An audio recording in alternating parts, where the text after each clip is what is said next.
Jimmy's Jam Box.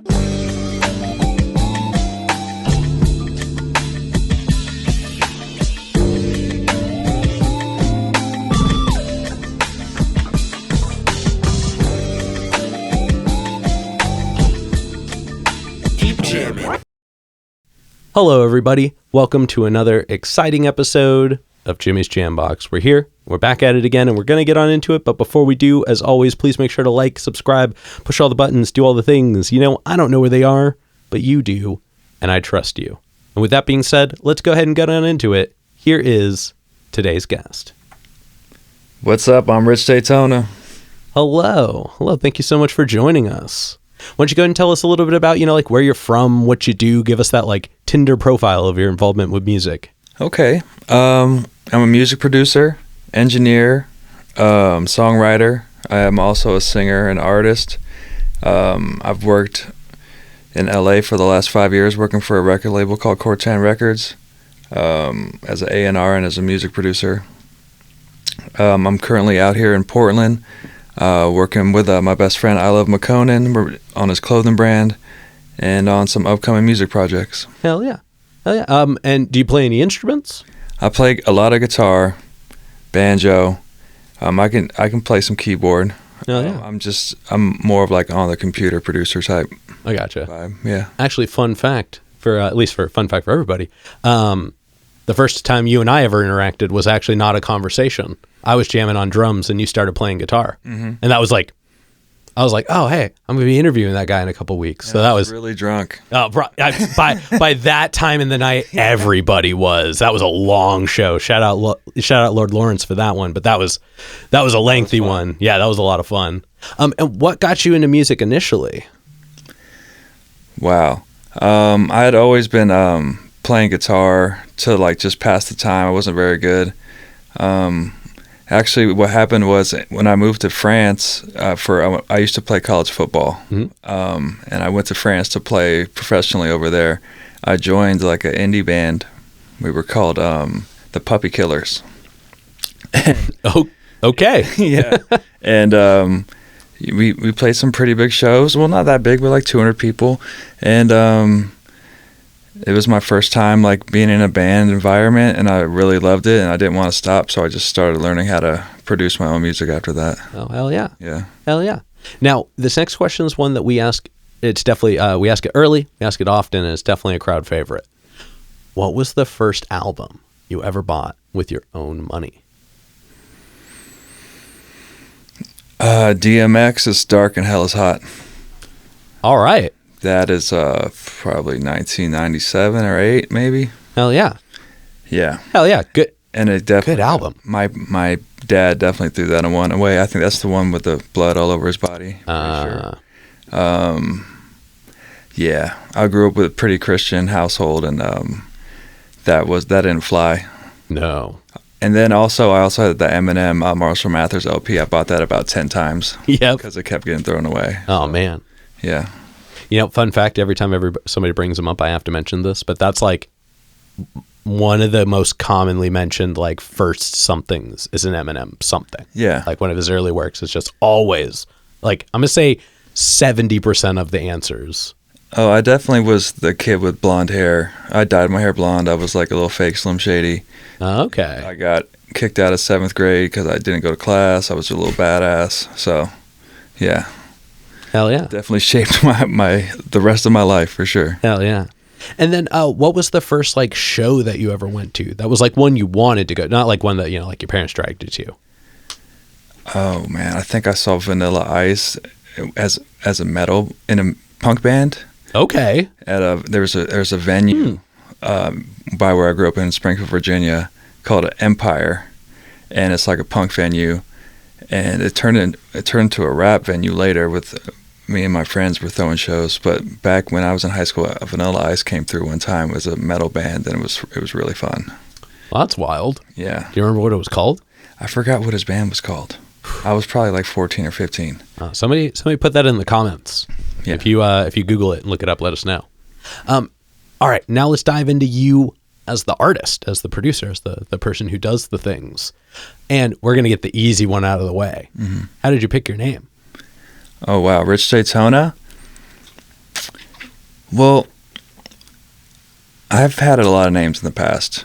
And I was making EDM stuff. I was doing like emo rap type stuff. But I decided I wanted to go more into like a country Americana vibe. And I was just in the ocean with my friend, and we were just talking about cool names, and we just came up with Rich Daytona. I was in the ocean in Malibu somewhere, maybe Santa Monica. It was like the idea was to be like a rich redneck.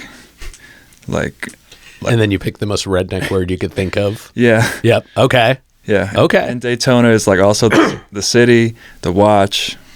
You know, there's a few, I don't know, the city just, and one of my friends is Andrew Callahan from Channel 5 and All Gas No Brakes, and he had an episode about the Daytona Bike Week that I just watched. So I kind of just took it off of that too. Oh, hell yeah. Hell yeah. Now, take us through your writing process and specifically focus on when you started when you get inspired. Obviously everybody's got to get the inspiration for it. But when you get inspired to work on music, what are some of the things you do every time? Because I know every process is different and each time you sit down is different, but do you have go-to things you do? And then tell us what decides a song is done. Well, when I make my own songs, before I go on the computer, I like to just like play acoustic guitar and just like see if I can sing something while playing it. And now, did you do that in all the genres that you've done, or mainly like the one that you currently? Mainly the one I'm currently doing. Okay. Just because I don't like to go on the computer unless I'm ready to for my own music. That is. For other people's music, I just like usually play the guitar until they like it, record it, and maybe we hummed some melodies, and it usually starts with a guitar and then like a chorus, and then we go from there. Okay. Build around there. And then what decides that like a track is done? And you can answer for both if you'd like in the same fashion. The track is never done. The track is done when you're sick of it and you don't want to hear it anymore. Fair. I guess what decides a track is ready to release? Is it that same mentality? I don't know. Usually the songs get like finished really. The ones that get finished the fastest are usually the ones that come out. And then like you try to mix it, and I go crazy on the mixing, and it's not good for my mental health all the time. But yeah, I think I try not to even think about it too much. Usually I try to do as little as possible, and that's usually how the songs come out. Okay. Hell yeah. And now, out of all of the music you have out at the moment, if you could only show everybody one song, like if they were like, hey, show me your music and you can only pick one, what would you show people? That's a hard question. I'd probably say my song, Yeah Brother, because it's just a feel-good song that a lot of people can like understand and get behind. It's not too, it's just not like a harsh noise song. Yeah. It's not. No, I'm familiar with it. I've heard it. It's not like a drum and bass song. So I think that one's pretty easy for like everyone to listen to. Hell yeah. Hell yeah. And now tell us about either your most favorite show that you've ever performed, or if you have too many, the most wildest show you've ever performed at. Or if you have a story for each one, you can tell them both. Well, I have a crazy show Well, okay. So I used to be a guitarist for this artist named Jumex. He's like a emo rap artist. And his first show ever in America was at Day in Vegas. And we had the 9 o'clock slot right before Lil Uzi Vert. Okay. And he's relatively, like he has one song out, relatively unknown. Freaking Nardwar's in the back. I'm nervous. But there's 60,000 people in front of me. And I haven't played live guitar for over 300, 400 people max. So then I'm just out there in front of 60,000 people. And the first song comes out. They're waiting for Lil Uzi Vert, and he tells everyone to open the pit. and nobody knows who he is, and we just start getting booed off the stage. Oh no. It was fun. It was hilarious, but it was like definitely made it really scary. And then like I got over it, and then now I'm not scared of anything. Yeah, So, I mean, after 60,000 people, Yeah. it's not much. yeah, but it's like a lot different when the amp is so loud. You can hear like every little scratch of your finger on the guitar. Yeah. It's crazy. Man, that's a trip. What is it like? Like, what is it like being on a stage that big? You know, I played football in front of like 100,000 people before, so the people wasn't that scary. No, I mean like just the real estate, like the like the tangibility of the size of that stage. Like, It was a pretty big stage, and it was like really cool the way like they kind of like rotated us. We were like standing, and they rotated us into the crowd from like it was like a spinning. oh, cool. Yeah, it was like really cool. It was a really crazy experience. I mean, Juice WRLD performed at it, like J. Cole and Kendrick Lamar performed, so it was pretty big deal. But I have really like nothing to compare it to. I don't think I've ever been on a stage that big, close to that big before. Yeah. So that was a real big jump for me. Yeah. Did you like, were you able to go from one end to the other? I kind of stayed in my quadrant. Okay. We had a really good drummer. We had a DJ, and I was basically just playing Limp Bizkit like jump riffs. So it wasn't that hard on me, but it was definitely a lot to get. Because I had never seen anyone get booed off a stage before. And well, we didn't get booed off the stage, but they booed us. Yeah. But then actually a month later, we went to Camp Flog Gnaw, and Drake got booed off the stage. So then I felt a lot better about myself. So then it was fine. Yeah, if it can happen to Drake. Yeah. But that was another crazy situation. Man, that's wild. Now, this is kind of an out of cycle question, but I'm curious just because you've hinted at, you seem to move around a lot. You seem like you've been a lot of places and done a lot of things. Is that like by choice? Is that by life happenstances? Like, what makes you such a Rolling Stone? Well, first I was playing football, and I was moving. I was in Miami. I was in LA training to try to make it to the NFL. That didn't work out. And then since then, to be honest, I've been, since like 2007, I've been like selling weed. I was in the weed game. Allegedly. Well, now it's legal now. But I was in the weed game pretty heavy, and I was just getting cash and just going to random cities and making moves on the highway.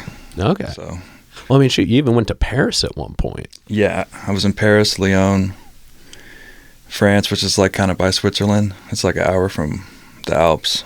It's a beautiful place. Great food. Man, that's wild. Mm-hmm. All right, now getting back into it, this is the last question in like the artist focus portion of this. But this is definitely kind of a dense one. This is kind of the question, and it's, what is it about music that matters to you most? What is the thing that like keeps you doing it, and not like the external stuff that comes from it, like not like what happens because of it, but like when you're in the thick of it and when you're in like those moments, what is it about the process that you love the most? I love that it's like you can get like, I'm not very emotionally intelligent, like in life probably. I like don't know how to express myself, but in song it's a little bit different. And like especially when it's just like an instrument, like a guitar, like I can just wail at it and just, I can be like really free with just like, and it's just like, it's like beating on a drum. Like, it's just like you get out rage and frustration. Like, I need that. And if I don't do it, like if I don't play my guitar for like 2 days, I like lose my mind. So I just kind of need it to just keep me back. It's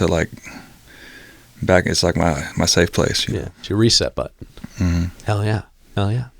All right, let's go ahead and dive on into some hypothetical questions. Cool. And these are fun. Feel free, like, just get big with it. All right. If you could work with any one artist who's currently alive, and if it's like a group, you have to pick an individual member, but who would you pick?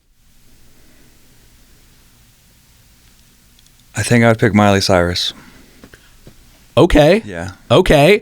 You know what? I could see it. I really want Miley Cyrus, and because she's like, And I would do like probably like some like post-punk like 80s rock stuff with her, because she's got a really good rock and roll voice. Yeah. Like I've heard her like sing Pearl Jam or something, maybe with Soundgarden, but she can like really belt it out. Her voice has like it's got a grit to it. Mm-hmm. It's got like a not like a gravitas, but like it's just got a graveliness that just like really pulls you in. So I could definitely see that. As soon as you said it, for some reason, the sounds just clicked. Yeah, and I just want to meet her dad. So valid. Billy, if you ever want to be on the show, this is an open invitation. Anybody who knows him, please turn him on to Jambox. Now, subsequently, who's a local artist that you're aware of, but you haven't gotten to connect with, but you would like to work with? Oh, I mean, I've been trying to work with Lord Lawrence for like over a year, and I think it's going to happen, but I'm going to throw that out there again. Yeah, shout out Lord Lawrence. Definitely make that happen. I would love to just, rip on some punk guitars for him at a show sometime. That would be fun. Hell yeah. Yeah, and the style of music that he makes is like kind of when I first came to LA, that's what I was kind of known for and what I was doing. So I think we'd be a good match probably. Hell yeah, I could definitely see that. All right, now this next one, it's kind of a broader stroke question, but like sky's the limits, literally. If you could perform anywhere in the world, and you wouldn't have to worry about crowd access or power or like everything was going to work. Guaranteed great show. Where would you pick? I'd probably go to like on the Adriatic Sea in like Croatia, or like somewhere over there in like Italy, like somewhere in the Adriatic Sea over there, because it just looks beautiful. And I've seen like some DJ sets out there, and it looks really crazy. Hell yeah. I think that'd be cool. Hell yeah. All right, and then this is the last question in the hypotheticals. And this, I think this might be an interesting one for you, because you've already done so many. But if you had to pick a completely different genre that you've never performed before, and if you've done a song with like cross genres, those are both off the table. Mm-hmm. But you had to pick a completely different genre, and you'd be equally as proficient as your prominent one now. What would you pick? Wow. Just a fun fact. Usually I have to interject and tell people they can't pick country. Yeah. But you already can't pick country. Yeah. So I'm excited to see what you pick. I would want to do like whatever the genre, I guess it's harsh noise, where like they have the chainsaw on stage and they're kind of rolling around, and maybe they have like a sequencer and they're messing with the distortion pedals. I would just like to do like a West Coast tour of doing that kind of music. Hell yeah. If you want to hear a very good example of it, if you go onto Spotify and you go to the audio only platform, DJ Hydrew, shout out Drew. I used to have them pick a song. Like they had to pick the song that would end the episode. Like, and they picked I can't remember the name of it. It's super bizarre, super odd, but harsh noise is the minimal description of what it is. Yeah. And I think it's like 21 minutes long or something like that. And it never changes. It never changes. It is just this gripping, like oversaturated, quasi distorted. It's like if Sausage Fattener and Sausage Fattener and Sausage Fattener had a baby with serum. Yeah. Like it's just terrifying in all the best ways. Yeah. Well, I have a thing for one of my I have a secret music project. It's not that secret. It's just kind of secret. But like, there's like always like a Easter egg somewhere in the song where like there'll just be like a lot of distorted reverb that's very much clipping and very much a noise. Usually the outro of the song, that's like kind of my calling card, but it would be sick to do a whole song. Hell yeah. That's like that, Hell yeah. All right, we're going to go ahead and start wrapping things up. Why don't you tell everybody what's coming up in the future, say like end of October onwards? Well, I'm out here working with McConan. We're going to do My Parade 2. We're going to do Monster in the Woods 2. We have maybe 100 unreleased songs as well that I don't know where they're going to come, but there's so many songs that need to come out. I have enough songs for an album, and hell yeah. And I'm gonna see if I'm gonna do singles or an album. I don't know. It just like really depends on like how much money I can muster up right now, because like this music thing's kind of expensive. True. So true. But yeah, that's we're making music. We're selling clothes. Hell yeah. Shout out Shop Martha's World. Oh yeah, shout out Martha's World. Actually, Brand's been on the show a few times now. Yeah, I believe 2 Flights had some. Yeah, and I want to say Wayne, but don't quote me on that. Mm-hmm. And then for this next one, go ahead and look at the camera and tell everybody how they can find you. You can find me at Rich Daytona 1 on Instagram, and Rich Daytona Jr. on X, I guess that's what it's called now. I think it's Rich Daytona Music on TikTok, I'm pretty sure. And if you DM me, I will answer. And I don't know if you're going to like what you hear, but I will answer for sure. Hell yeah. Hell yeah. And then any other plugs, any other shout outs, anybody else you want to put on while you're on here? Shout out Max Finale, my brother, on the Yeah Brother song. And we also have more songs coming out. Shout out Wet Brain. We have half of an album coming out. So a lot of things coming out. A lot of things been made and they need to come out. And hell yeah. Yeah. Hell yeah. Actually, shout out Wet Brain. He responded to something that I like posted a while back. I asked if he wanted to be on the show. Haven't heard anything from him since. So if anybody wants to put him on, just let him know. Just let him know. That's all I'm saying. Sometimes it's, if you DM him on Instagram, it might take him a month and a half or longer to respond. Okay. Let him know. Hell yeah. He'll be November content for sure. All right. We're going to go ahead and wrap this up. I've got one more question for you, but before we get into it, I'm going to steal the camera for just a second. As always, y'all, please make sure to like, subscribe, push all the buttons, do all the things. You know, I don't know where they are, but you do, and I trust you. With that being said, the final question. What is your guilty pleasure song? Oh, Hot and Cold, Katy Perry. Is that a song? Yeah, that's the name of the song, right? You're hot and you're cold. You're yep. No, you're in and you're out. I don't know if that's the name of the song, but I know what song you're talking about. Yeah. Hell yeah. I love some Katy Perry. I mean, who doesn't? Really, look inside yourself, people, because this isn't the first time that's Katy Perry's been the answer, and I don't think her music is bad.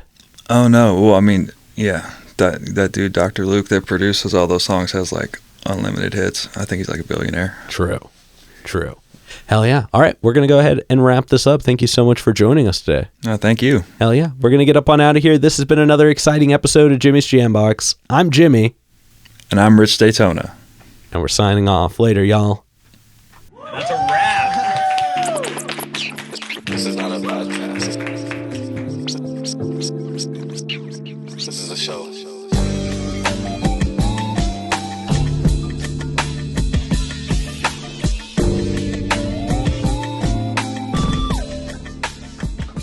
Keep jamming.